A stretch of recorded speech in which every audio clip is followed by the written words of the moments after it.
were discussing this chapter number 5, morphology of flowering plants. In this chapter, in the previous session, we have discussed regarding the structure of dicotyledonous seed. Now today we are focusing on the monocotyledonous seed. So let us first start with a monocotyledonous seed. Okay, so we will discuss today the structure of monocotyledonous seed.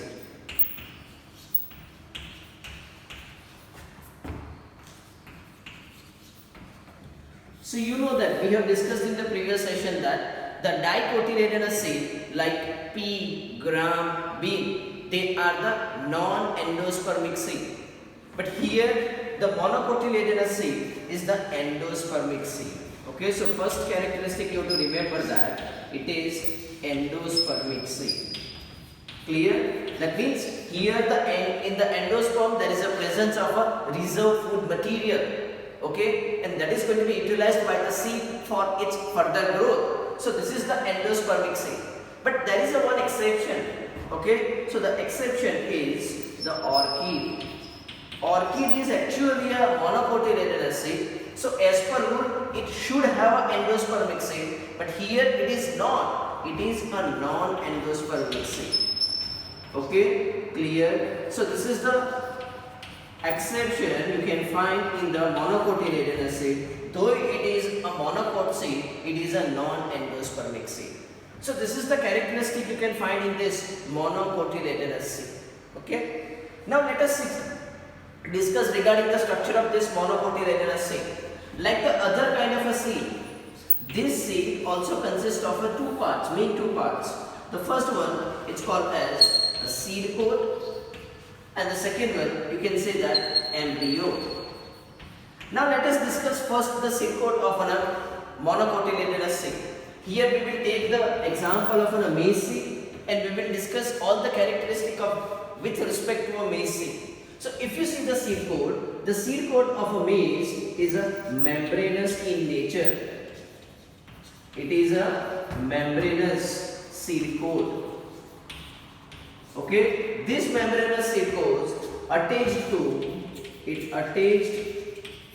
to fruit or fruit wall.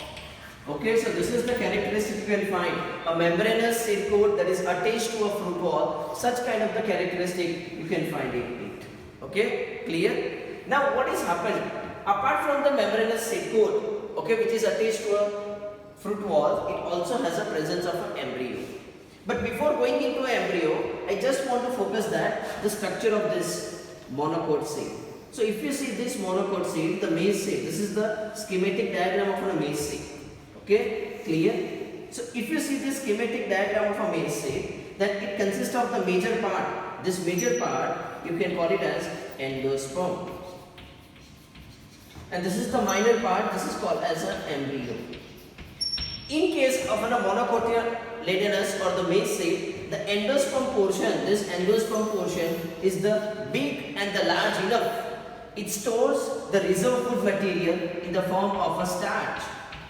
So when you react with an iodine, this portion converts into a blue in color because here it stores the food in the form of starch. Okay. Now this endosperm, okay, that is covered by a specialized layer. A specialized layer you can find over here. Okay, which is forming the outer boundary of this endosperm, which separate it from the embryo. This layer separate it from the embryo. This layer is called as aleurone layer. What it is called as? Aleurone layer. So what is the aleurone layer? The aleurone layer, it's made up of a protein. The aleurone layer you can find in the structure of monocot seed and it is made up of a protein. So this is the characteristic you can find in it. Okay, so this is a special characteristic which is never found in the other kind of a seed. The aleurone layer that is forming the outer boundary of endosperm that separates the endosperm with an embryo. This is called as an aleurone layer. Now we are talking about this, the lower part. This is called as an embryo. Now what this embryo contains? First of all, this embryo contains a large, big cotyledon, and there is only a one. That's why we are calling it as mono. Mono means a single. So how many cotyledons are present over here?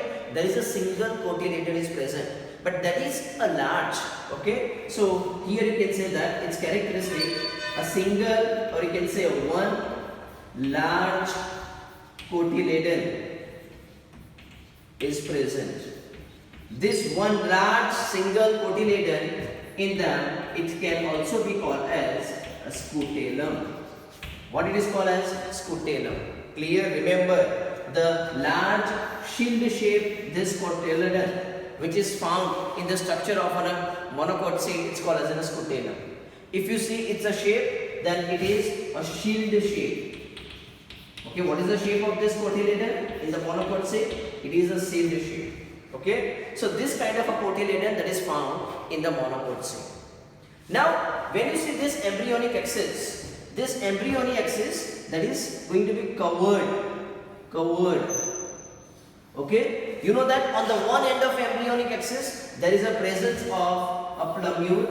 Okay, what is present? I am writing over here. On the one end there is a presence of plumule, and the another end of a embryonic axis there is a presence of a radicle.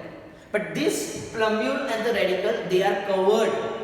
Okay, the covering of this plumule it's called as, remember it is very important, the covering of this plumule is called as coleoptile, and the covering of this radicle it's called as coleorhiza. Clear? So here the plumule and the radicals, they are covered or sheathed, or they are covered by a sheath. That covering of plumule is called as a coleoptile, covering of a radical that is called as a coleorhiza, which cover them. And you know that plumule that develops into a shoot system, and the radical it develops into a root system. So this kind of a characteristic you can find into a monocotyledonous seed. So let us again repeat what is the characteristic you can find in the monocotyledonous seed. Usually it is an endospermic seed, means here the endosperm is present full with a reserve food material in the form of a starch. But there is an exception called as orchid. Orchid is a monocot seed, though it is non-endospermic seed. Here the seed coat is a membranous in nature, which is attached to a cell fruit wall. It has very big, large endosperm is present. Okay, and that is covered by a special layer called as alluron layer, that is made up of a protein. It stores a protein. Okay, next here it possesses a one single cotyledon. Okay, this single cotyledon is very large and it is a shield shape. This large shield shape cotyledon found in a monocot seed is called as scutellum. The embryonic axis contains a plumule and the radicle. The plumule is covered by a covering called as coleoptile, and the radicle is covered by a covering called as coleorhiza. So that's all about the characteristic of monocot seed. Okay, so here we are finishing with a seed. In the previous session we have discussed regarding the structure of dicot seed, and in this session we have discussed regarding the monocot seed. Now we are going ahead.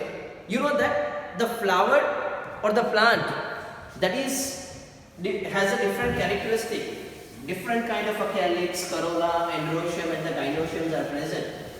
They are represented in the form of floral signs and floral diagrams. So I am just showing you what are the different signs, and you just have to remember these signs. Okay, clear? And this sign can be utilized to form the floral diagram. So let us start with the signs. Okay, we are first going to discuss regarding the different floral signs.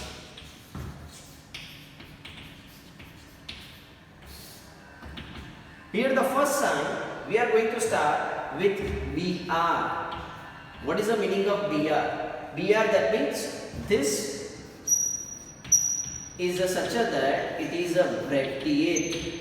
The flower is a bracteate, means it has a presence of a bract.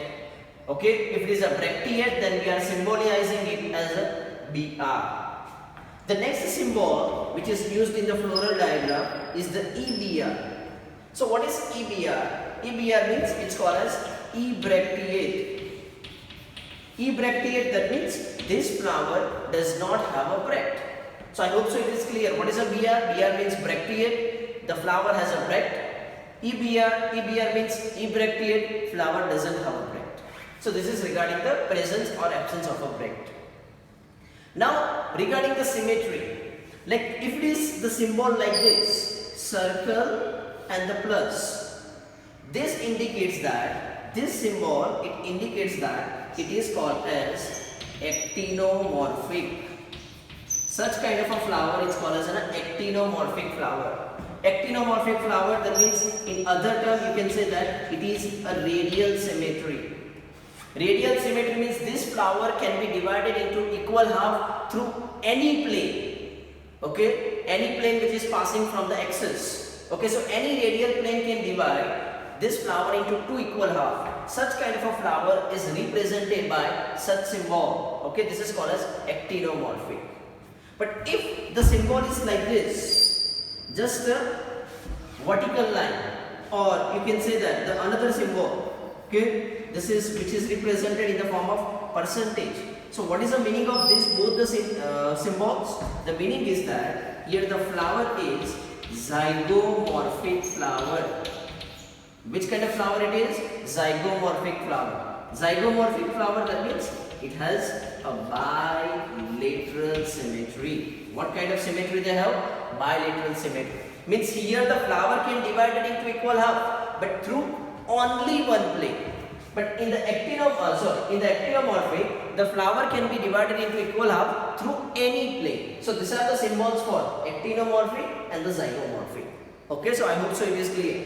BR is for bracteate, EBR that means ebracteate, plus that indicates for actinomorphic flower, either percentage or the circle with a vertical line that indicates a zygomorphic flower or the bilateral symmetry. Now we are moving ahead with the other symbols. Now regarding the sexualities, you know that if both the male and female reproductive organs are present in the same flower, then we are calling it as bisexual. And either of them is present, then we are calling it as unisexual. Like suppose assume that if it contains just a stamen or androecium, this is a symbol for male. Okay, you might have seen in the different malls and multiplex. So this is called as male flower. Or you can say that instead of male, you can also write that it is staminate. Staminate means it has a stamen. It is a kind of unisexual flower. Now this is a sign of female flower. Means this plant has just a female flowers. Okay, clear? So here you can say that it is a symbol of a female flower. Okay, female, you know that female reproductive organ, it is a pistil or carpel. So you can also call it as pistillate flower. Okay, clear? So here it indicates it's a male flower, here it indicates a female flower, means both are the type of unisexual flower. Now if such kind of a symbol is present, that means here it is a bisexual flower. It possesses both stamen as well as pistil or carpel.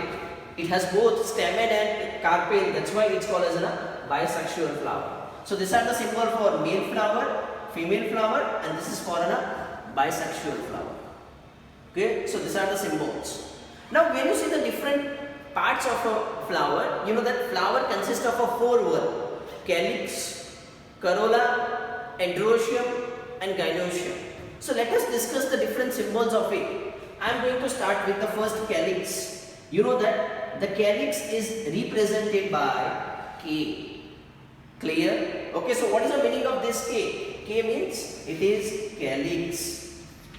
Okay, what is the meaning of K? Here the symbol K is representing the calyx. Now you know that the individuality of this calyx is called as sepals. So here I am writing how many sepals are present? 2. Whatever the number of sepals are there, that has to be written in the subscript. Clear? So this is, it contains the 2 sepal. So here you can say that there are presence of a 2 sepals. I am writing over here 2 sepals. How many sepals? 2 sepals. Okay, clear? Now there is one more symbol. Let's say I am writing a K and I am now making a bracket. So what it indicates? It indicates that it also has a presence of two sepals, but they are fused, they are joined. But here the sepals, two sepals are present, but they are not fused. So if they are not fused, then we are calling it as polysepalous. What we are calling? Polysepalous. If it is a fused, then we are calling it as gamocephalous.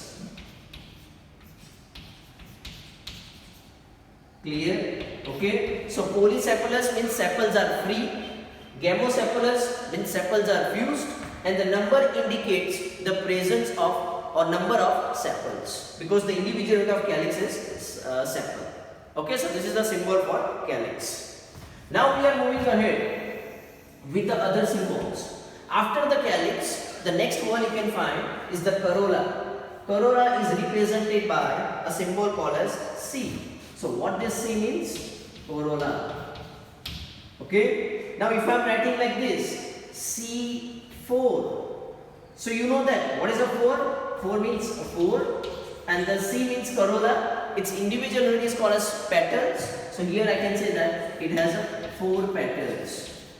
Like the calyx, here these petals are free. I have not done a bracket, so I can say that it is polypetalous. If it is a free, then we are calling it as polypetalous. Similarly, the same thing I can write over here, C. But I have done a bracket and I have written a 5. So now you can say that 5 means it has 5 petals. Petals, why? Because it's a corolla, its individual unit is called as petals. But here it is a bracket, means it's a fused, and the fused petals we are calling it as gamopetalous. So these are the signs for corolla. Okay, clear? Now I am moving ahead with other signs. Sometimes instead of calyx and corolla as a separate word, they have a perianth. Perianth is a single, and perianth is denoted as P. So what is a P? P means perianth. The number in the subscript, they represent the number of its individual unit, and the number of individual unit of perianth is called as tepal. So here I can say that 4 tepals, not petal, it's called as tepals. Clear?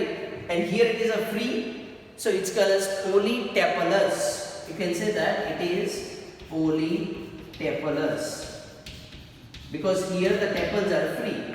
Similarly, if they are fused, so here the 4 tepals are present, but they are fused, so you can say that it is gamotepalous.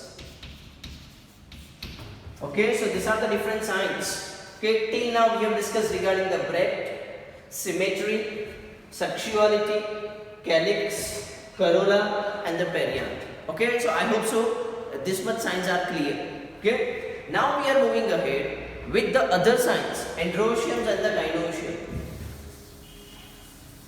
So let us go regarding the next signs, androeciums and the gynoecium.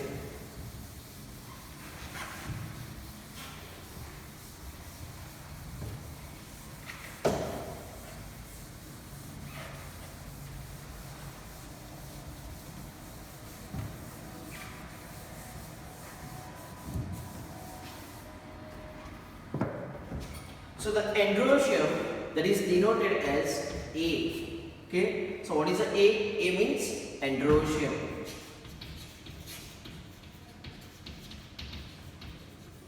Clear?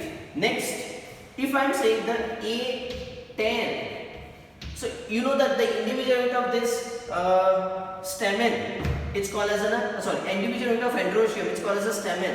So you can say that there are the presence of 10 stamens. Clear? How many? 10 stamens. Okay. Now if I am writing like this, A9 plus 1. So here also if we say the 9 plus 1 means total how many stamens are present? 10 stamens are present, but they are arranged in 2 layers. In the first layer there is a 9, and in the second layer there is a 1. So here you can say that total 10 stamens arranged in two whorls. Clear? So this is called as 10 stamens. Okay. Next thing I want to show you that sometimes you can find the symbol like this. Androeciums, it's connected with a C, corolla. What it indicates, here the androecium and the corolla, they are attached. Okay. And such kind of a flower, it's called as epipetalous. Okay. Why it is called as epipetalous? Because here the individual unit of corolla is a petal. So such kind of a flower is called as epipetalous. So the fusion between the androecium and the corolla, or the stamen and the petals, they have been shown like such kind of a symbol. So, okay. So this is regarding the androecium. Okay. Next is for the gynoecium. The gynoecium is represented by the G. So the symbol for gynoecium is the G. Clear? The number in the subscript that indicates the presence of carpel or pistil, because the individual unit of gynoecium is the carpel. So here the two carpels are present. So we are calling it as bicarpellary. Bi means two. If it is a 1, then you can say a monocarpellary. If it is a 3, then you can say that tricarpellary. Or more than 2, you can also call it as polycarpellary. So the number over here that represents the two carpels. But if it is a free, no bracket, like see, this is a difference. G2. Here the carpels are free, here the carpels are fused. So if the carpels are free, then we are calling it as apocarpus. You know that where the carpels are free, we are calling it as apocarpus. But here it is a bicarpellary because here it is a two carpel. But these carpels are fused because it's a bracket. Bracket indicates that it is a fused. And when it is fused, then we are calling it as syncarpus. Clear? Okay. So this is a bicarpellary apocarpus. This indicates a bicarpellary syncarpus. Now, one more thing. G2 underline. Okay, clear. Now you know the meaning of 2. Here you can say that it is a bicarpellary. Bracket means a syncarpus because it's a fused. Now here I have shown the underline. Underline represents the location of the ovary. So here the ovary is present above the line. So you can say that it is a superior ovary. What kind of ovary it is? Superior ovary. So every symbol has some meaning. Okay, 2 indicates a bicarpel. The bracket indicates a syncarpus, means carpels are fused, and the above the underline the G is present, so it indicates it's a superior ovary. Similarly, same thing like G2, but here the line is above the G. Clear? Then same thing, bicarpellary, syncarpus, but here the above it is present. So I am just writing the last word, other things remains the same. It's called as inferior ovary. What it indicates? Inferior. Means here the ovary is present below the thalamus. Below the thalamus. The line represents the thalamus. If it is present above the thalamus, we are calling it as superior ovary. Or you can also call it as hypogynous flower. If it is ovary is present below the thalamus, then you can call it as inferior ovary. Or you can also call it as epigynous flower. And if it is present like this, G2, and they are parallel. G and this line means ovary and the thalamus, they are parallel, then such kind of a ovary, it's called as semi-inferior ovary. Semi-inferior ovary, or you can also call it as perigynous flower. Okay, so these are the all symbols for gynoeciums and the androecium. So students, we have discussed regarding the different floral symbols and their meaning. You prepare it. These symbols are going to be utilized to form the floral diagram and the floral formula that we will discuss in the next session. Till then students, keep learning, keep watching, like and subscribe this channel. Thank you for watching.